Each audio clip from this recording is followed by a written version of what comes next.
PMC channel చూస్తున్నటువంటి ప్రేక్షకులందరికీ నా యొక్క శుభాభినందనలు. ఈరోజు ఈ మన ఆరోగ్యం అనే శీర్షికలో కొన్ని రకాలైనటువంటి ఆయుర్వేద వ్యాధుల గురించి చర్చించుకుందాం. నేను డాక్టర్ డి బాలకృష్ణన్, ఆయుర్వేద వైద్యరత్న, శ్రీ కౌశిక్ ఆయుర్వేద నిలయం, దిల్సుఖ్ నగర్, హైదరాబాద్. ఇంతవరకు కొన్ని రకాల వ్యాధుల గురించి, వాటికి అవసరం ఉన్నటువంటి జాగ్రత్తల గురించి, వ్యాధి నివారణోపాయాల గురించి చర్చించుకున్నాము. ఈరోజు కూడా అలాగే ఒక రకమైనటువంటి వ్యాధి గురించి తెలుసుకుందాం. అదేంటంటే సోరియాసిస్ అనేది చాలా అరుదుగా చాలా ఎక్కువ మందికి వచ్చే అవకాశం ఉన్నటువంటి వ్యాధి. ఇది కూడా ఒక రకమైన చర్మ సంబంధమైనటువంటి వ్యాధి. దీనికి గాను తీసుకోవాల్సినటువంటి జాగ్రత్తలు ఈ విధంగా ఉంటాయి. ముఖ్యంగా ఈ వ్యాధి వచ్చినప్పుడు నీటితో కూడినటువంటి ఆహార పదార్థాలు, పండ్లు, పండ్ల రసాలు ఎక్కువగా తీసుకోవడం, తేలిగ్గా జీర్ణమైనటువంటి ఆహార పదార్థాలను తీసుకోవడం ఎంతైనా అవసరం. తీసుకోకూడనటువంటి ఆహార పదార్థాలు, నియమాలు ముఖ్యంగా నూనె పదార్థాలు, కొవ్వు పదార్థాలు, ఫ్రై ఫుడ్స్, జంక్ ఫుడ్స్, బయట ఎలాంటి ఆహార పదార్థాలను తీసుకోకూడదు. దాంతోపాటుగా చేదు రకాల కూరగాయలను తీసుకోవడం మంచిది. అది కాకుండా అన్ని రకాల కాయగూరలు తీసుకోవడం, ఆకుకూరలు తీసుకోవడం చాలా మంచిది. ఈ వెజిటబుల్ స్టాక్స్ ఆర్బై కూరగాయల రసాలను తీసుకోవడం చాలా మంచిది. ఈ వ్యాధి వచ్చినాక తీసుకోవాల్సినటువంటి జాగ్రత్తలు ముఖ్యంగా వచ్చిన ప్రాంతంలో పరిశుభ్రంగా నీటితో శుభ్రపరచుకోవడం మంచిది. సబ్బులు వాడకపోవడం ఎంతైనా మంచిది. వాటికి కాను సబ్బుకు బదులుగా సున్నిపిండి లేదా బాత్ పౌడర్స్, ఈ మధ్య హర్బల్ బాత్ పౌడర్స్ మార్కెట్లో చాలా మటుకు లభ్యమవుతున్నాయి. బాత్ పౌడర్ వాడడం ఎంతైనా మంచిది. ఈ బాత్ పౌడర్ వాడడం వల్ల ఈ సోరియాసిస్ తగ్గే అవకాశం ఉంటుంది.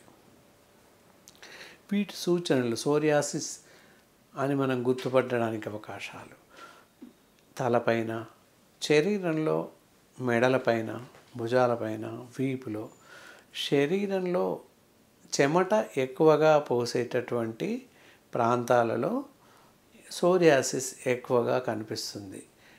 తెల్లగా బుడిపెల్లాగా కట్టడం, పెచ్చులు ఊడిపోవడం, ఎక్కువగా దురదలు రావడం అనేది ఈ వ్యాధి యొక్క ముఖ్య లక్షణం. శరీర భాగాలలో ఎక్కడైనా వచ్చే అవకాశాలు ఉన్నాయి. ముఖ్యంగా మెడ ప్రాంతంలో, వీపు మధ్య ప్రాంతంలో, తలపైన ఎక్కువగా వచ్చే అవకాశాలు ఉన్నాయి. ఎక్కడ వచ్చినప్పటికీ తెల్లగా బుడిపెల్లాగా పుళ్ళపైన వచ్చినట్టుగా పొలుసులు, చెక్కులు కట్టుకుపోవడం, గిల్లడం జరుగుతుంది. దానివల్ల చీదర, ర్యాషెస్, దురద రావడం అనేది ఇందులో ఎక్కువగా సంభవిస్తుంది. ఇలా వచ్చిన పరిస్థితుల్లో మనం తీసుకోవాల్సిన జాగ్రత్తలు ఏంటంటే, పరిశుభ్రంగా శరీరాన్ని ఎక్కడైతే మనకి ఈ సోరియాసిస్ ఎఫెక్ట్ అయిందో, ఎక్కడైతే వ్యాపించి ఉన్నదో ఆ ప్రాంతాలని శుభ్రమైన చల్లటి నీళ్ళతో లేదా గోరువెచ్చటి నీళ్ళతో శుభ్రపరచడం ఎంతైనా మంచిది. వీటికి గాను సబ్బులు ఏ పరిస్థితుల్లోనూ వాడకూడదు. తప్పకుండా bath powders, herbal bath powders లాంటివి వాడడం మంచిది. ఇదే కాకుండా మనం పైన చెప్పినటువంటి ఆహార పదార్థాలు పాటిస్తూ ఉండడం చాలా మంచిది. ఈ ఎక్కువగా ఈ సోరియాసిస్ అనే వ్యాధి ఉన్నవారికి శీతాకాలంలో లేదా ఈ వర్షాకాలంలో ఎక్కువగా ఎఫెక్ట్ అయ్యే అవకాశం ఉంది. మామూలు సమయాలలో తగ్గినప్పటికీ శీతాకాలంలో, వర్షాకాలంలో ఎక్కువ అయ్యే అవకాశం ఉంది. వ్యాధి ఎక్కువగా ముదిరిపోయే అవకాశం ఎక్కువగా ఉంది. దానివల్ల ఒళ్ళంతా చీదరగా, దురదగా ఉంటుంది. కాబట్టి ఈ వర్షాకాలంలో మురికి నీరు చేరకుండా లేదా వర్షంలో తడవకుండా అలాంటి జాగ్రత్తలు తీసుకోవాలి. మురికి నీరు పడ్డా మనం బయటకు వెళ్ళి వచ్చిన పరిస్థితుల్లో నీటితో మంచిగా శుభ్రపరచుకోవడం ఎంతైనా మంచిది. ఏదైతే ఈ సోరియాసిస్ ఎఫెక్ట్ అయిన వాళ్ళు పైన జాగ్రత్తలు పాటిస్తూ ఉంటే మంచిది. అయినప్పటికీ తప్పకుండా సోరియాసిస్ వచ్చినట్లయితే, సోకినట్లయితే వాటి బారిన పడిన వాళ్ళకి ఇంట్లో ఒక రకమైనటువంటి చిన్న ప్రథమ చికిత్స ఉంటుంది. దానికి గాను తీసుకోవాల్సినటువంటి మూలికలు, వాటి యొక్క విధి విధానాలను ఇప్పుడు చర్చించుకుందాం. వాటికి కావలసినటువంటి పదార్థాలు ఏదైతే ఉందో, కూకుడుగాయ పెచ్చులు ఒక 5 grams, తర్వాత ఎస్టుమది చూర్ణం ఒక 10 grams, తర్వాత గంధం పౌడర్, చందనం పౌడర్ అంటారు దీన్నే, ఇది ఒక 25 grams.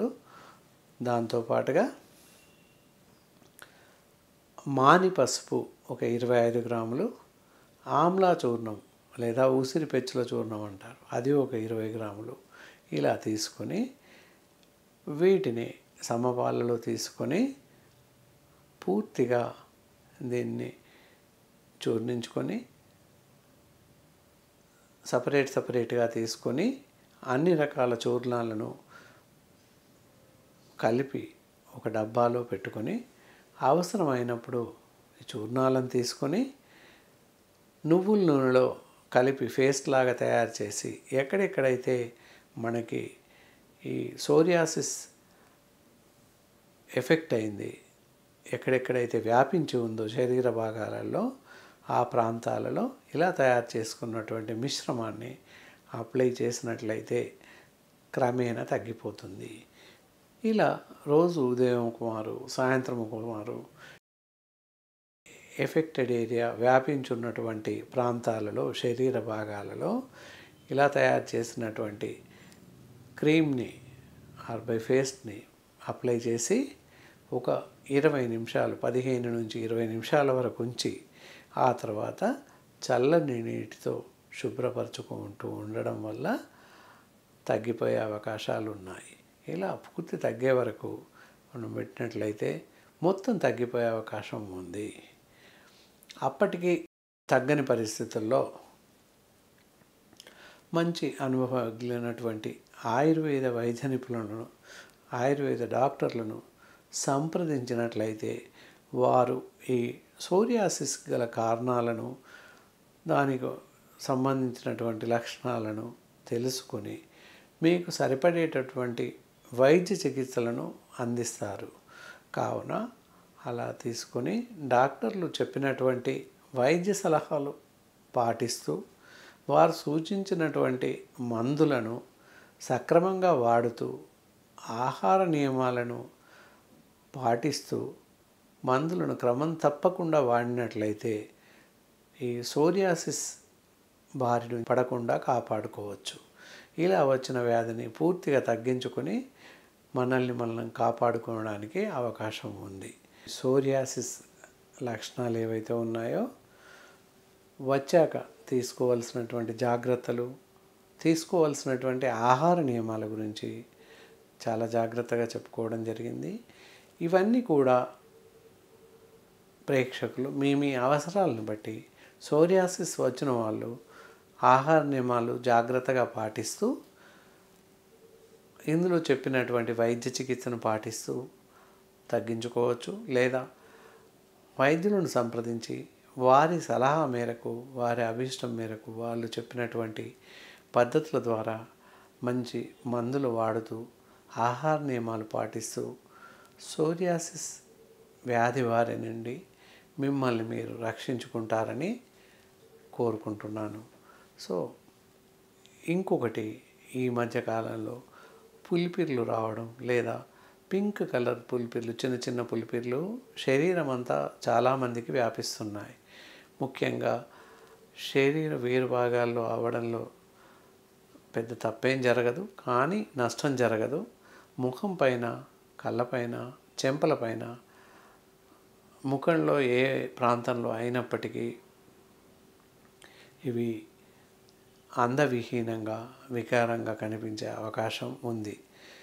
ఈ పులిపిర్లు అనేటివి కూడా ఒక రకమైనటువంటి పిగ్మెంటేషన్తో, హై పిగ్మెంటేషన్ డెవలప్మెంట్తో పులిపిర్లు వచ్చే అవకాశాలు ఎక్కువగా ఉన్నాయి. రాకుండా తీసుకోవాల్సినటువంటి జాగ్రత్తలు ఏంటంటే, ముఖాన్ని ఎక్కువసార్లు చల్లని నీటితో పరిశుభ్రపరచుకోవడం ఎంతైనా మంచిది. ముఖానికి సబ్బు వాడకపోవడం చాలా మంచిది. సబ్బుకు బదులుగా బాత్ పౌడర్ లేదా హార్బల్ పౌడర్స్ వాడడం చాలా మంచిది. తీసుకోకూడని ఆహార పదార్థాలు, నూనె పదార్థాలు లేదా డీప్ ఫ్రైలు, ఈ junk foods, fast foods, cakes, burgers, pizzas తినకపోవడం చాలా మంచిది. ఇంకా తీసుకోవలసినటువంటి ఆహార పదార్థాలు ఏంటంటే పాలు, పండ్లు ఇలాంటి పదార్థాలు తీసుకోవడం చాలా మంచిది. దాంతోపాటుగా వెజిటబుల్ స్టాక్స్, కూరగాయల రసాలు అంటారు, సోరకాయ రసం కానీ లేదా బీరకాయ రసం కానీ, మిక్స్డ్ వెజిటబుల్ వాటర్, వాటిని కూరగాయలను ఉడకపెడుతుంటే రకరకాల రసాలు వస్తుంటాయి. అలాంటి రసాలు తీసుకోవడం వల్ల కూడా ఈ చర్మ వ్యాధులు రాకుండా కాపాడుకున్న వాళ్ళం అవుతాము.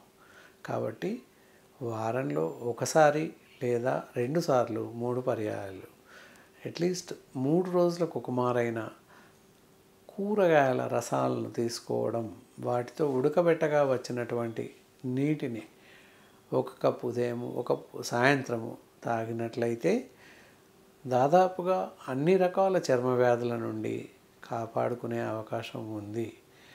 కాబట్టి ఈ కూరగాయల రసాలను తీసుకోవడం చాలా మంచిది. అన్ని రకాల కూరగాయలు మరియు పప్పు దినుసులు అన్నీ తినొచ్చు. ఆకుకూరలు కూడా విరివిగా ఆకుకూరలను వాడడం చాలా మంచిది.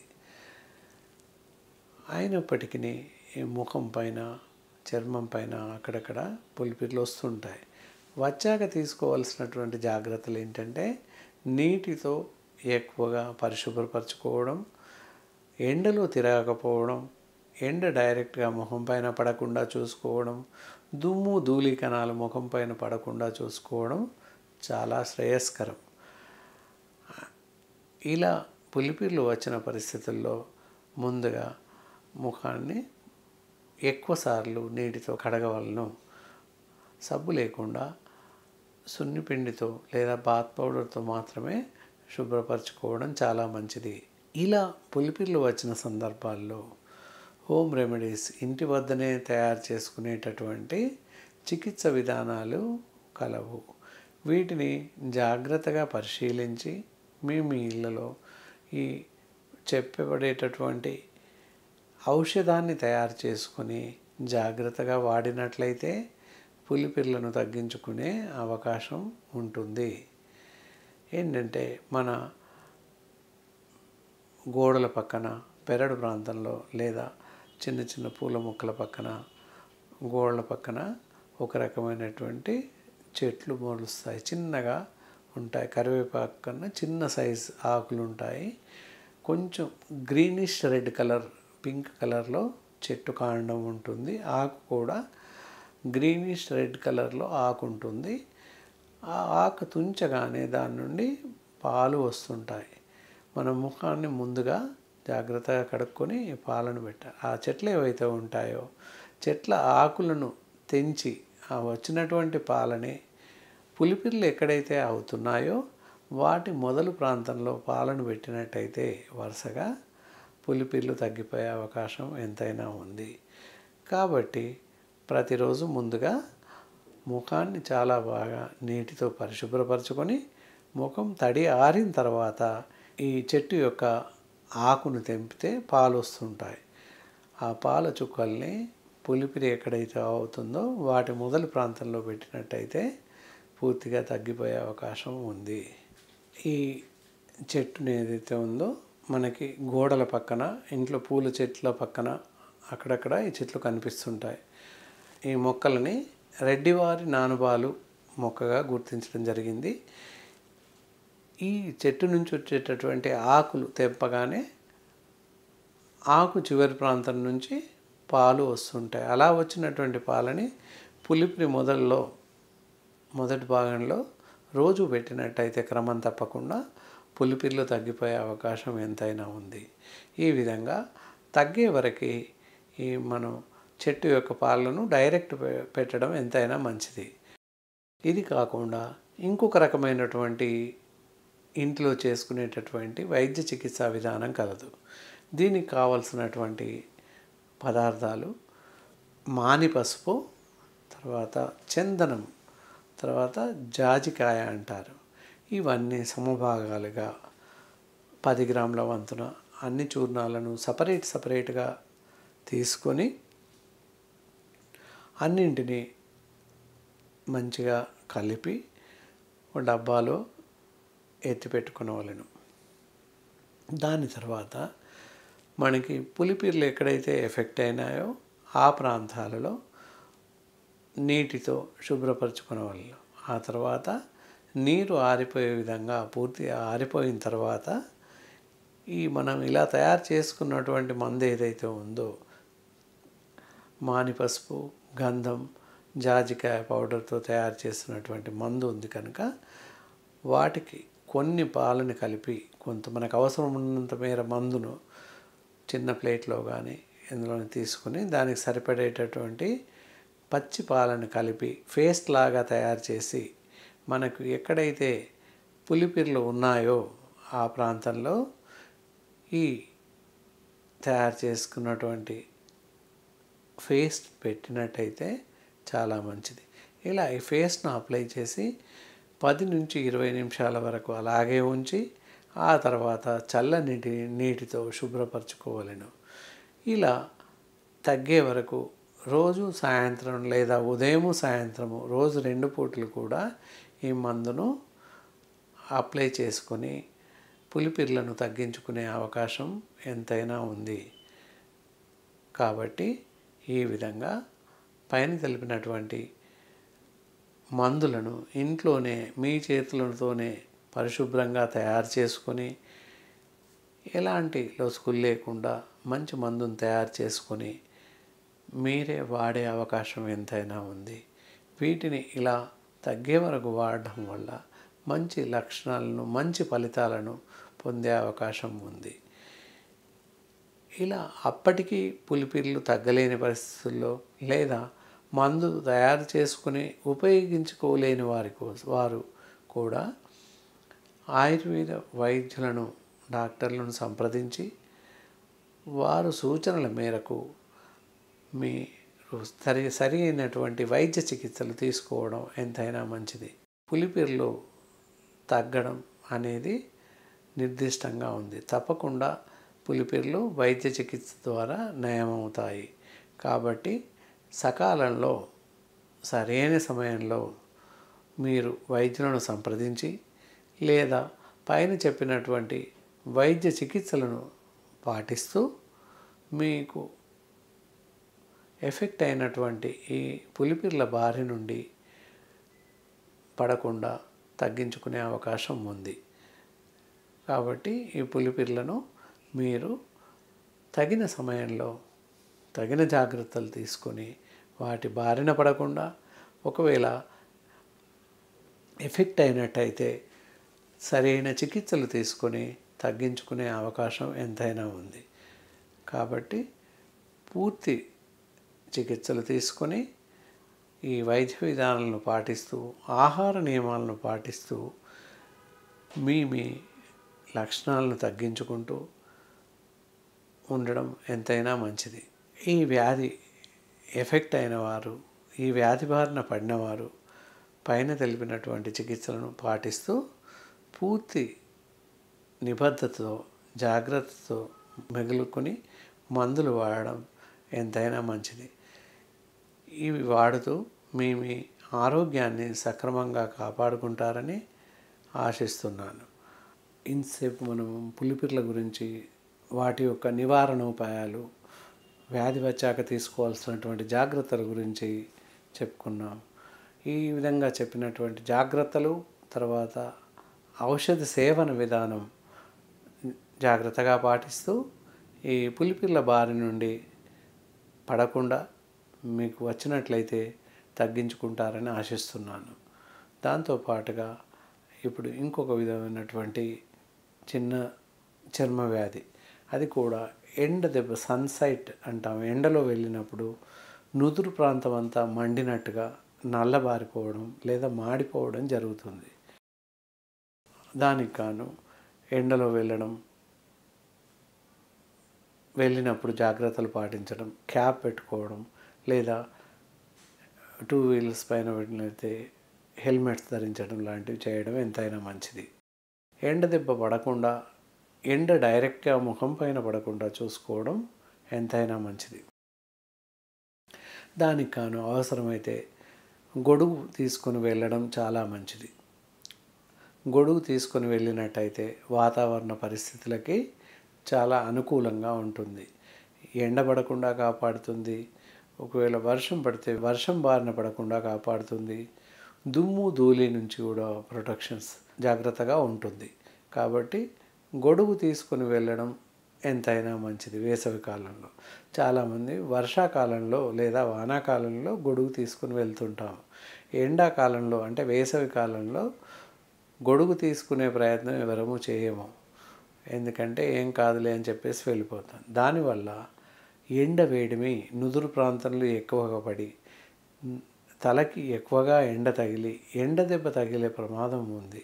ఈ ఎండ దెబ్బ వల్ల మామూలుగా నిస్తారణ కోల్పోయి శరీరంలో ఉన్నటువంటి నీటి శాతం తగ్గిపోయి చర్మం ఎండిపోయినట్లు అవడం, నుదురు ప్రాంతం అంతా కాలి మాడిపోయినట్టుగా నల్లబారిపోవడం, లేదా అదో రకమైనటువంటి కలర్ మారే అవకాశం ఉంది.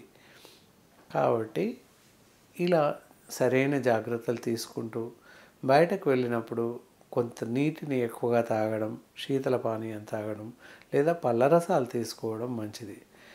వెళ్ళి వచ్చిన ప్రతిసారి కూడా చల్లని నీటితో ముఖాన్ని పరిశుభ్రపరచుకోవడం వల్ల కూడా ఈ నుదురి పైన వేడి తగ్గించుకునే అవకాశం ఉంది. ముఖం పైన ఎండ డైరెక్ట్గా పడడం వల్ల, సన్షేడ్ అంటాం, అలా పడడం వల్ల ముఖం అంతా మాడిపోయినట్టుగా నల్లగా మారే అవకాశం ఉంది. ముఖ్యంగా కళ్ళ కింద, కళ్ళ రెప్పల పైన, కటి బొమ్మల పైన కూడా నల్లగా ఒక రకమైనటువంటి స్కార్స్, మచ్చలు ఏర్పడే అవకాశాలు ఉన్నాయి. కాబట్టి బయటకు వెళ్ళినప్పుడు ఎండ తగలకుండా, డైరెక్ట్ సన్లైట్ తగలకుండా ఈ పైన చెప్పినటువంటి జాగ్రత్తలు తీసుకోవడం మంచిది. క్యాప్ ధరించడం లేదా గొడుగు పట్టుకొని వెళ్ళడం చాలా మంచిది. నడుస్తూ వెళ్ళినప్పటికీ గొడుగు తీసుకోవడం వెళ్ళడం చాలా శ్రేయస్కరం. అయినప్పటికీ చర్మం మంటబారిపోవడం ఒక నుదురే కాదు, శరీర భాగాలంతా, శరీరం మొత్తం కూడా మండినట్టుగా, మంట బారిపోయినట్టు అదొక రకమైనటువంటి ర్యాషెస్ ఏర్పడతాయి, దురద పెడుతుంది.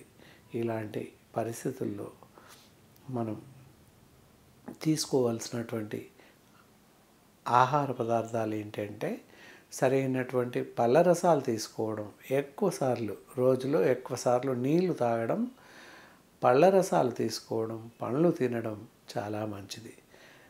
ఎక్కువగా వేడి చేయనటువంటి వేడి పదార్థాలను తీసుకోకపోవడం మంచిది. ముఖ్యంగా తీసుకోకూడనటువంటి ఆహార పదార్థాలు ఇక్కడ టోటల్గా నూనె పదార్థాలు, నూనెలో ఫ్రై చేసినటువంటి పదార్థాలను ఏ పరిస్థితుల్లోనూ తీసుకోకపోవడం మంచిది. డీప్ ఫ్రైస్ అంటారు, లేదా జంక్ ఫుడ్స్, లేదా ఫ్రైడ్ రైస్ ఇలాంటివి అసలే తినుకోపోవడం మంచిది. ఎక్కువ పళ్ళు, పళ్ళ రసాలు, మజ్జిగ, పెరుగు, బటర్ మిల్క్ అంటారు, ఇలాంటివి తీసుకోవడం ఎంతైనా మంచిది.